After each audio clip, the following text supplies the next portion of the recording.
السلام علیکم ورحمۃ اللہ وبرکاتہ۔ میں ہوں آپ کا میزبان ذوالفقار خان اور آپ دیکھ رہے ہیں ہارٹ لنک نیوز۔ آج ہم بلوچستان میں جو کچھ پچھلے دنوں واقعات پیش آئے ان کے تناظر میں مسئلہ بلوچستان کے حوالے سے بات کریں گے۔ مسئلہ بلوچستان وعدہ خلافیوں کی ایک طویل داستان ہے۔ بلوچستان میں حالیہ دہشت گردی جس میں کم و بیش 100 افراد اور سیکورٹی آفیسرز جاں بحق ہوئے ہیں نے جہاں تمام حلقوں کو جھنجھوڑ کر رکھ دیا ہے، وہیں ملک بھر میں یہ باعث بھی زبان زد عام ہے کہ آیا حالات کو درست کیوں نہیں کیا جاتا رہا اور کیوں بلوچ سرداروں نے پاکستان کے بجائے بھارت سے مدد مانگنے کو ترجیح دی۔ اس لڑائی کے دو پہلو ہیں۔ اس وقت ہر کوئی ایک زاویے سے دیکھ رہا ہے کہ بلوچوں نے معصوم لوگوں کو نشانہ بنا کر ظلم کیا اور اپنے پاؤں پر کلاڑی ماری ہے، جب اس کا دوسرا زاویہ ہے بلوچوں علادگی پسند اس نیج تک کیسے پہنچے اور اب یہ کن کن کو اپنا مسیحا سمجھ رہے ہیں۔ خیر، حالیہ دہشت گردی حملوں کی جتنی بھی مذمت کی جائے وہ کم ہے، کیونکہ اس اقدام کے بعد بظاہر تو یہی لگ رہا ہے کہ بلوچستان میں سرگرم تشدد پسند تنظیمیں عالمی توجہ حاصل کرنے میں کامیاب ہوئی ہیں، مگر دوسری جانب ان جنگجوؤں نے ظلم کی انتہا کرنے میں دنیا کی بڑی بڑی دہشت گرد تنظیموں کو بھی پیچھے چھوڑ دیا ہے۔ خیر، اللہ خیر کرے گا اور پاکستان کبھی صوبائی تقسیم کی طرف نہیں بڑھ سکتا۔ یہ پاکستان دشمنوں کی خام خیالی ہے اور رہے گی انشاءاللہ۔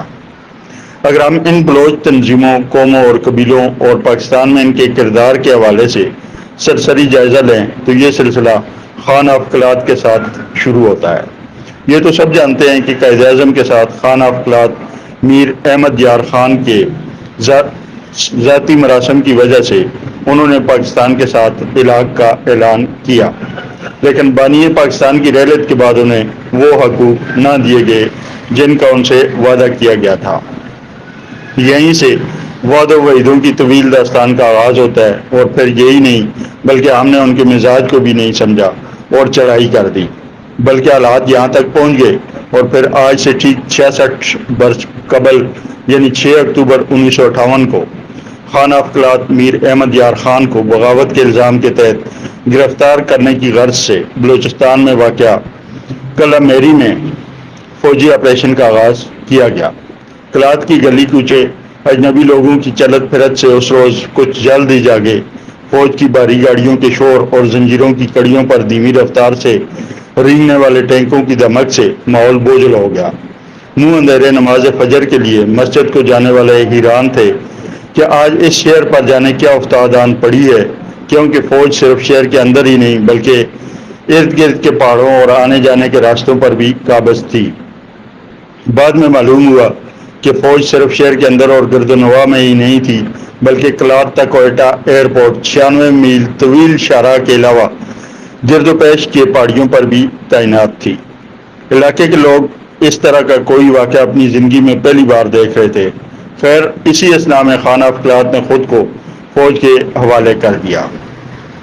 خان آف کلات دعویٰ کرتے ہیں کہ اسکندر مرزا سمجھتے تھے کہ ان کے منصوبے کی ناکامی کا واحد ذمہ دار میں ہوں، جس طرح کا انتقام لینے کے لیے کلات آپریشن کا منصوبہ بنایا گیا۔ اس کے برعکس سرکاری ذرائع نے دعویٰ کیا کہ خان نے بغاوت کے لیے بڑے پیمانے پر تیاری کر رکھی تھی۔ جس وقت فوج کے قلعہ میری کا محاصرہ کیا اس وقت بھی باغی قبائلی سرداروں اور ان کے لشکریوں کی ایک بڑی تعداد قلعے میں موجود تھی۔ یہ آپریشن حکومت کے دعوے کے مطابق چاہے بغاوت سے نمٹنے کے لیے کیا گیا ہو یا اس کا سبب اسکندر مرزا کی آتش انتقام رہی ہو، لیکن یہ ایک حقیقت ہے کہ اس کے نتیجے میں بڑے پیمانے پر جانی نقصان ہوا۔ یعنی آپ کہہ سکتے ہیں کہ حالات بگڑنے کا آغاز یہیں سے ہوا۔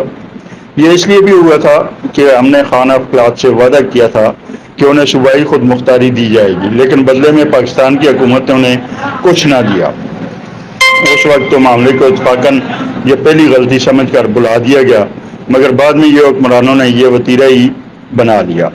جیسے جب 1958 میں پہلا مارشل لا لگا تو اس کے بعد بھی حالات ایسے ہی رہے، اور اس وقت تو ویسے بھی ملک 1 یونٹ بن چکا تھا، اور مری کے علاقوں میں وہاں کے سرداروں نے مطالبہ کیا کہ انہیں ریاست میں حصہ دار بنایا جائے۔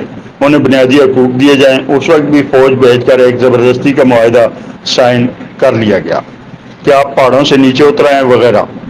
پھر ایوب گئے تو اس کے بعد بھی فیڈرل کا بہت زیادہ عمل دخل رہا۔ پھر بھٹو کا دور شروع ہوا تو بھٹو کے دور میں ہم نے ان کے ساتھ دھوکہ کیا۔ ذوالفقار علی بھٹو نے 1971 کے بعد کی داخلی سیاست میں بھی فوج پر انحصار جاری رکھا۔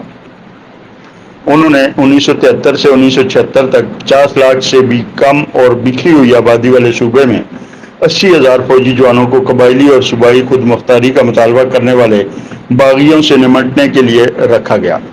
قوت کا یہ استعمال جائز مطالبات کو وحشیانہ طریقے سے دبانے کا عمل تھا جس نے علاقائی مخالفت کو جنم دیا اور قومی یکجہتی کو نقصان پہنچایا۔ بلوچستان میں پنجابی اور پختونوں کی آمد نے مقامی لوگوں کے احساس تشخص کو مجروح کیا۔ بلوچی دانشور پاکستانی ریاست میں بلوچوں کی کم تر نمائندگی پر انگشت بدنمائی کرتے تھے۔ ان کا استدلال یہ تھا کہ ان کی قدرتی وسائل مثلاً گیس وغیرہ سے استفادہ کرتے ہوئے ان کو استحصال کا نشانہ بنایا جا رہا ہے، جبکہ ترقیاتی کام نہ ہونے کے برابر ہیں۔ آپ بلوچوں کی محرومیوں کا اندازہ اس بات سے لگا سکتے ہیں کہ بلوچستان سے ملنے والی گیس بلوچستان کو ملنے سے پہلے پنجاب، سندھ اور KPK میں پہنچ چکی تھی اور کوئٹہ میں دریافت کے 20 سال بعد 1972 میں سوئی گیس میسر آئی۔ سڑکوں کی تعمیر مقامی آبادی کو سہولت پہنچانے اور بلوچوں کے مفادات کے تحفظ کے بجائے فوجی نقطۂ نظر سے کی جاتی ہے۔ 10 فروری 1973 کے بعد بلوچستان میں قبائلی بغاوت ایک بڑے عسکری تصادم میں تبدیل ہو گئی۔ بلوچستان پیپلز لبریشن فرنٹ میں 60,000 کے قریب عسکریت پسند شامل ہو گئے۔ مازارائی کے عروج کے دور میں پاکستان ایئر فورس کی مدد شاہ ایران نے کی، جو خود بھی اپنے بلوچ مسئلے پر پریشان تھے۔ بلوچ قبائل ایران کی آبادی کا 2% ہیں، لیکن 4 باہر کے بیری اور فضائی اڈوں کی تعمیر کے علاوہ ہرمز کے علاقے سے خلیج عمان کو تیل کی ترسیل نے بلوچ قبائلیوں کو اہم بنا رکھا ہے۔ بہرحال یہ سب کچھ بھٹو کے دور میں ہوا۔ اسی دور میں سردار اختر مینگل کے بیٹے کا قتل ہوا، لیکن انہوں نے ضیاء الحق کے پرزور اصرار پر بھی بھٹو پر اس کا الزام نہ لگایا۔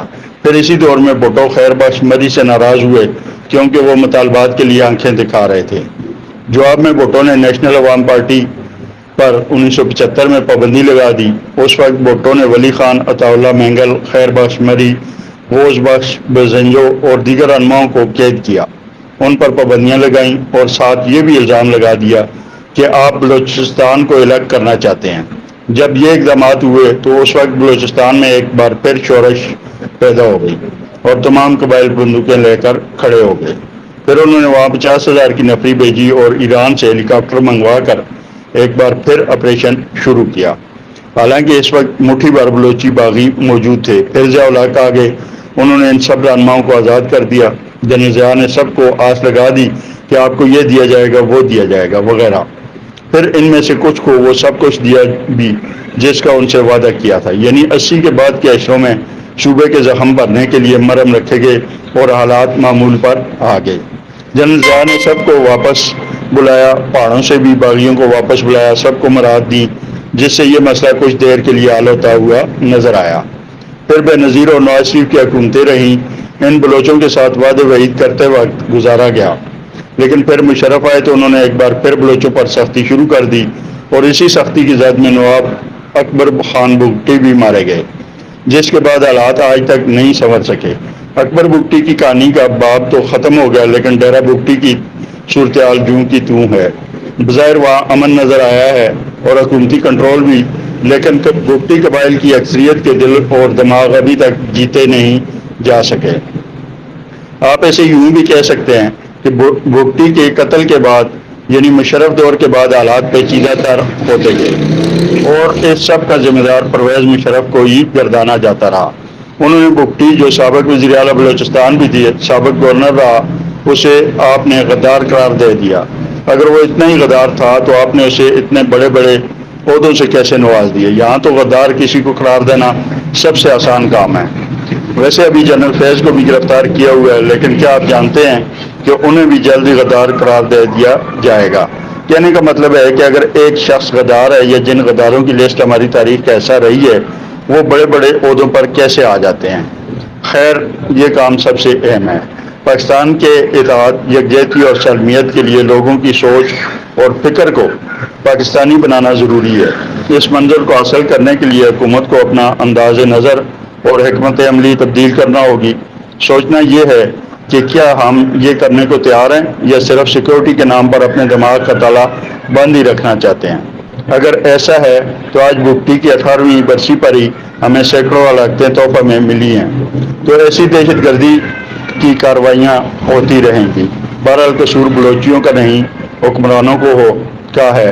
اس میں فوجی ڈکٹیٹر بھی شامل ہے اور عام سیاستدان بھی، کہ انہوں نے اس معاملے کو ایک پالیسی پر نہیں چلایا۔ جو سیاستدان یا ڈکٹیٹر بھی آیا اس نے ان بلوچوں کے لیے ایک نئی پالیسی دی، جس کی وجہ سے حالات بگڑتے گئے، اور اب حالات یہ ہیں کہ بلوچستان کی آدھی سے زائد قیادت لندن میں سیاسی پناہ لیے بیٹھی ہے اور مبینہ طور پر بھارت کے ساتھ گٹھ جوڑ کیے ہوئے ہے، تاکہ پاکستانی اداروں سے حقیقی جنگ لڑ کر حقیقی آزادی حاصل کی جا سکے۔ لہذا ضرورت اس امر کی ہے کہ ہمیں ابھی بھی ایک پالیسی بنانی چاہیے اور اسی پر عمل کرنا چاہیے، تاکہ مسئلہ بلوچستان کا کوئی حل مستقل طور پر نکل سکے۔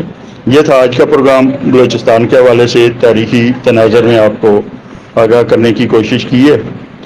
امید کرتا ہوں کہ آج کا پروگرام آپ کو ضرور پسند آیا ہوگا۔ پروگرام پسند آیا ہے تو چینل کو سبسکرائب اور ویڈیو کو لائک ضرور کیجیے گا۔ کمنٹ سیکشن میں اپنی آراء سے ضرور آگاہ کیجیے گا۔